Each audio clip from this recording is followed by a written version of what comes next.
अस्सलाम वालेकुम।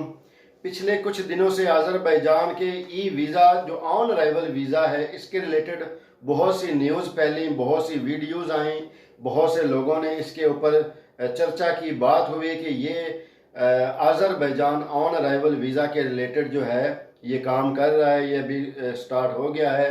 तो इस रिलेटेड मैंने भी एक दो वीडियोज़ अपलोड की जिसमें मैंने यही मशवरा दिया कि अभी इस बारे में कोई भी बिल, कोई भी कानून पास नहीं हुआ और ख़बरें ज़रूर हैं अज़रबैजान में, लेकिन अभी इसके ऊपर अमल दरामद नहीं हुआ। तो मैंने मज़ीद वर्कआउट किया और जो लोकल अज़रबैजान की टूरिज़म के रिलेटेड कंपनीज़ हैं उनसे कांटेक्ट किया और जो लॉयर्स हैं अज़रबैजान में कंसल्टेंसी का काम कर रहे हैं उनसे कांटेक्ट किया। सभी शौक थे कि ये ऐसी खबर तो हमने नहीं सुनी, ये पाकिस्तानियों और इंडियंस के बीच में ही ये खबर चल रही है, लेकिन इसका हकीकत से क्या ताल्लुक है हमें अभी इसके बारे में कुछ पता नहीं है। जो मेरे पर्सनल रिसोर्सेज थे, क्योंकि अज़रबैजान में मुझे 10 साल हो गए हैं, तो मेरे कुछ ऐसे रिसोर्सेज भी है ऑफिशियल में कि मैं उनसे पता कर सकूं। उनसे भी कांटेक्ट किया तो उन्होंने भी मुझे यही बताया कि अभी इस बारे में कोई बात नहीं हुई, ना ही इस बारे में गवर्नमेंट की तरफ से डिस्कशन हुई है। बाकी एक टूरिज़म की कंपनी थी जिसका अज़रबैजान की टूरिज़म में बहुत बड़ा नाम है, उनकी इंश्योरेंस की भी इसी नाम से कंपनी है। तो मैंने उनसे कांटेक्ट किया, क्योंकि उनके साथ मैं कांटेक्ट में रहता हूं, क्योंकि मोस्टली मुझे जो दोस्त होते हैं उनके लिए जो किसी ने वीज़ा अप्लाई करना हो या कोई टूरिज़म का पैकेजेस कोई आउटस्टैंडिंग एक्स्ट्रा ऑर्डनरी किस्म के लेने हों, तो वो फिर मैं उनसे कांटेक्ट करता हूं ताकि मैं अपने क्लाइंट्स को जो टूरिज़म के रिलेटेड आते हैं उनको यानी 5 स्टार वाली सहूलत दे सकूं।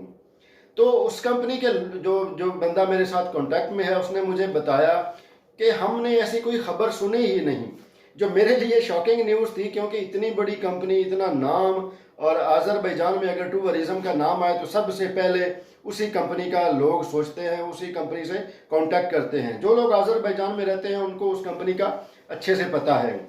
तो मैंने उनसे जब पूछा, डिटेल से बात हुई, तो उन्होंने बोला कि इस बारे में अज़रबैजान की गवर्नमेंट की तरफ से कोई ऐसी चीज़ डिस्कस नहीं की गई।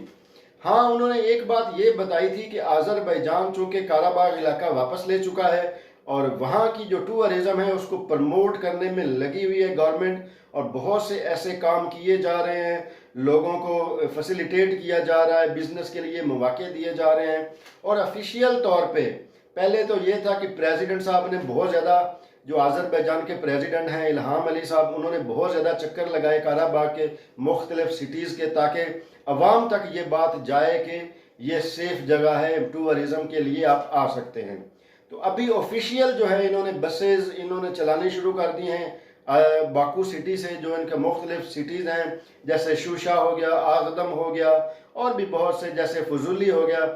ऑफिशियली तौर पे बसेस जा रही हैं टूरिज़म के लिए और बुक हो रहे हैं पैकेजेस। तो बेसिकली न्यूज़ ये थी कि जो लोकल्स हैं उनके लिए टूरिज़म का जो है ये शोबा ओपन हो गया है और लोग जौक दर जौक रश में जा रहे हैं, बहुत ज़्यादा बसेस भर भर के जा रही हैं और लोगों को वहाँ के बारे में, वहाँ की हिस्ट्री के बारे में बताया जा रहा है। क्योंकि जो शूशा सिटी है ये अज़रबैजान का जो इनकी जो सकाफत है, इसीलिए इसको अज़रबैजान का सकाफती सिटी जो है वो भी उसी का दर्जा दिया गया था, लेकिन अनफॉर्चुनेटली ये आर्मीनिया के अंडर रहा, उस लेवल की इसको पजीराई ना मिल सकी। लेकिन अभी जो 2022 का साल है ये अज़रबैजान ने शूशा सिटी के नाम किया है कि 2022 का साल शूशा सिटी का नाम है। तो इसकी डेवलपमेंट होगी, टूरिज़म की को प्रमोशन मिलेगी, इसको प्रमोट किया जाएगा। और जो ये खबर ब्रेक कर रहे थे कि अज़रबैजान ने पाकिस्तानियों, इंडियंस को इन टूरिज़म कंपनी के थ्रू जो है ऑन अराइवल फैसिलिटी दे दी है, वो टोटली रॉन्ग है। इसके बारे में अज़रबैजान की गवर्नमेंट ने कोई फैसला नहीं लिया, ना ही अभी उनका कोई इस किस्म का माइंड है। हाँ, जो लोग खलीजी ममालिक में, यूरोपियन कंट्रीज़ में, या 58 वो कंट्रीज़ जिनको अज़रबैजान की गवर्नमेंट ने वीज़ा की फैसिलिटी दी हुई है, वहाँ पे पाकिस्तानी या इंडियंस रह रहे हैं, बांग्लादेशी, श्रीलंकन, नेपाली, जिनके पास वहाँ की जो आईडी है वो है, TRC है, तो वो लोग आ सकते हैं, जिनके वैलिडिटी है वो मोर देन 4 मंथ है तो वो आ सकते हैं उनके लिए। और जो बाकी पैकेजेस लोग देख रहे हैं ऑनलाइन पे, तो ये तो पहले शुरू से ही पैकेजेस इन्होंने दिए हुए हैं टूरिज्म कंपनीज ने। जो जो मुख्तलिफ ममालिक से लोग आ रहे हैं, ये स्पेशल पाकिस्तानियों के लिए पैकेजेस नहीं हैं कि वो सोच रहे हो कि ये हमें पैकेजेस मिल गया है और हम ऑन अराइवल वीज़ा लेकर आ सकते हैं। अभी इस किस्म की कोई भी गलती ना करें, कोई अपना पैसा ज़ाया ना करें। लेकिन जिसको कोई शौक़ है पैसा ज़ाया करने का वो कर सकता है, उसको किसी ने रोकना भी नहीं है, ना वो किसी के कहने पे रुक सकता है। बाकी अपने एहतियात करें। ये न्यूज़ जो है ये बिल्कुल फैली ज़रूर है बाकू में, लेकिन ये सिर्फ और सिर्फ पाकिस्तानी और इंडियंस के बीच में फैली है और कहीं नहीं गई। किसने फैलाई इसका कोई पता नहीं, कोई आइडिया नहीं है, क्योंकि किसी एक बंदे का नाम लेना तो ज़्यादती होगी। लेकिन ये सब भी जानते हैं कि आज़रबैजान में ये न्यूज़ फैली ज़रूर है, लेकिन ऑफिशियली इसकी कोई सच्चाई नहीं है।